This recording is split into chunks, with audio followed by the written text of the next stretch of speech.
Characteristic है किसी भी केमिकल रिएक्शन का, वो है चेंज इन टेम्परेचर। टेम्परेचर में चेंजेस लाना।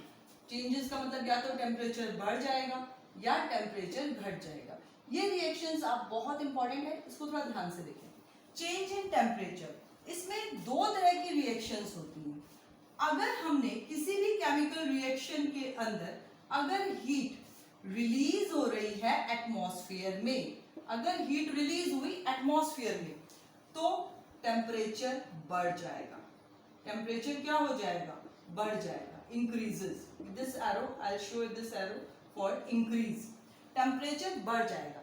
अगर टेम्परेचर बढ़ जाता है तो वो जो कंटेनर जिसके अंदर वो रिएक्शन मिक्सचर प्रेजेंट है वो गर्म हो जाएगा। ओके, तो इस तरह की रिएक्शंस को हम कहते हैं एक्सोथर्मिक रिएक्शन। देखो लर्न करना भी सबसे आसान। एक्सो का मतलब होता है एग्जिट होना, एग्जिट होना मतलब बाहर निकलना। तो इस कंडीशन में हीट क्या हो रही है? बाहर निकल रही है, इट इज रिलीजिंग आउट। तो उस रिएक्शन में हम क्या कहेंगे? एक्सोथर्मिक। थर्मिक का मतलब हीट से रिलेटेड टर्म है, थर्मल हीट से रिलेटेड वर्ड है। एक्सो एग्जिट से, तो एग्जिट होना, हीट का बाहर निकलना। बहुत इंपॉर्टेंट एग्जांपल है कैल्शियम ऑक्साइड का। Calcium oxide plus water. Class 10th में कैल्शियम ऑक्साइड जो फर्स्ट चैप्टर के अंदर है बहुत बार आता है, इससे रिलेटेड बहुत क्वेश्चंस भी पूछे जाते हैं। जो कैल्शियम ऑक्साइड है, it is also known as quick lime. Quick lime या सिंपल लाइम भी इसको कई बार कह देते हैं, क्विक लाइम। क्विक लाइम की रिएक्शन जब वाटर से कराते हैं तो वो बनाता है CaOH होल ट्वाइस। इसे हम कहते हैं कैल्शियम हाइड्रो ऑक्साइड, और इसका कॉमन नेम है स्लेग्ड लाइम। क्या कहते हैं इसको? Slaked lime. Plus large amount of heat is released. अब देखिए, क्योंकि इस इक्वेशन के अंदर जो हीट है वो रिलीज हो रही है एटमॉस्फेयर में, इसलिए हमने हीट को इस साइड में एरो प्रोडक्ट के साथ में लिखा है, क्योंकि हीट क्या एटमॉस्फेयर में रिलीज हो रही है। और क्या बन रहा है? टेम्परेचर जो है उस कंटेनर का बढ़ रहा है। अगर हम किसी कंटेनर के अंदर कैल्शियम ऑक्साइड, नॉर्मल भाषा में हम इसको चूना भी बोल सकते हैं, कैल्शियम ऑक्साइड को जब हम वाटर के साथ रिएक्ट करवाते हैं तो जो कंटेनर है उसका टेम्परेचर एकदम से बढ़ जाता है, वो बहुत गर्म हो जाता है, क्योंकि क्या बन रहा है? कैल्शियम हाइड्रो ऑक्साइड बन रहा है, और कैल्शियम हाइड्रो ऑक्साइड के बनने के साथ साथ हीट भी रिलीज हो रही है। तो ऐसी रिएक्शन को हम एक्सोथर्मिक रिएक्शन कहते हैं, क्योंकि हीट क्या हो रही है? एग्जिट हो रही है, बाहर की ओर जा रही है। ओके, ये बहुत इंपॉर्टेंट एग्जांपल है, इसको ध्यान से याद करें। दूसरी तरफ देखते हैं, अगर हीट, एक तो रिलीज होना हो गया, एक हो गया हीट का एब्जॉर्ब होना। अगर किसी रिएक्शन में हीट एब्जॉर्ब हो रही है तो टेम्परेचर क्या हो जाएगा? टेम्परेचर कम हो जाएगा, रिएक्शन मिक्सचर का टेम्परेचर जो है वो डिक्रीज हो जाएगा। अगर टेम्परेचर डिक्रीज हो गया तो ऐसी रिएक्शन को हम कहते हैं endothermic reaction. Okay, endothermic reaction. इसका छोटा सा example, nitrogen plus oxygen plus heat, it gives out 2NO, it is nitrous oxide. ये नाइट्रस ऑक्साइड को फॉर्म करता है। तो ये देखा हमने टेम्परेचर में फर्क। एक्सोथर्मिक और एंडोथर्मिक रिएक्शंस के ऊपर क्वेश्चंस बनते ही बनते हैं। तो ये हमने देखा third characteristic feature of chemical reaction, change in temperature.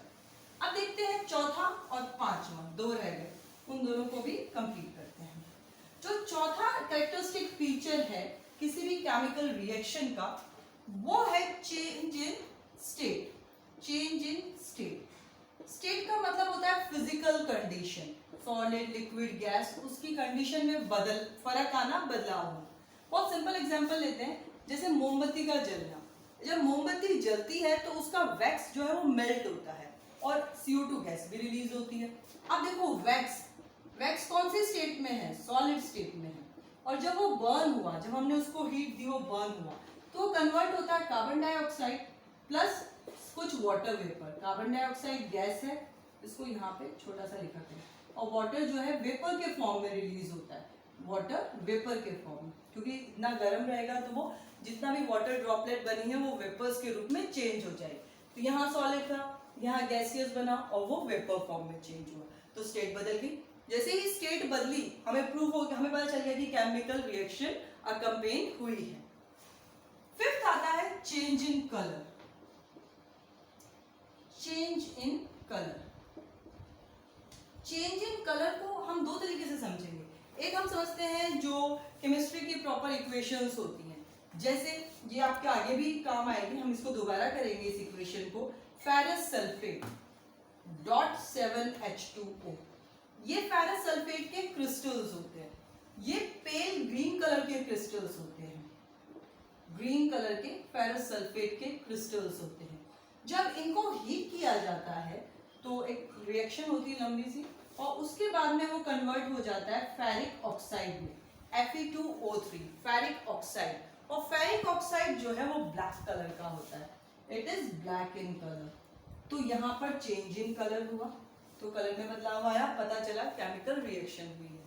दूसरा हम देख सकते हैं जब भी कोई फ्रूट है या कोई ऐसी चीज है जो काफी टाइम से रखी हुई है और कुछ टाइम बाद में हम देखते हैं कि वो स्पॉइल होने लग गया, सड़ने लग गया, तो उसके कलर में भी धीरे धीरे चेंजेस आने लग जाते हैं। तो वो सड़ क्यों रहा है? Because of some chemical reaction. तो केमिकल रिएक्शन का ये 5 जो है ये कैरेक्टरिस्टिक्स है। पहला हमने देखा फॉर्मेशन ऑफ प्रेसिपिटेट, दूसरा हमने देखा चेंज इन टेम्परेचर, तीसरा हमने देखा change in state, change in colour, और एक क्या रह गया? Evolution of gas. ये 5 हमने इसके मेजर कैरेक्टरिस्टिक्स देखे। नेक्स्ट वीडियो में हम देखेंगे बैलेंसिंग ऑफ केमिकल इक्वेशन।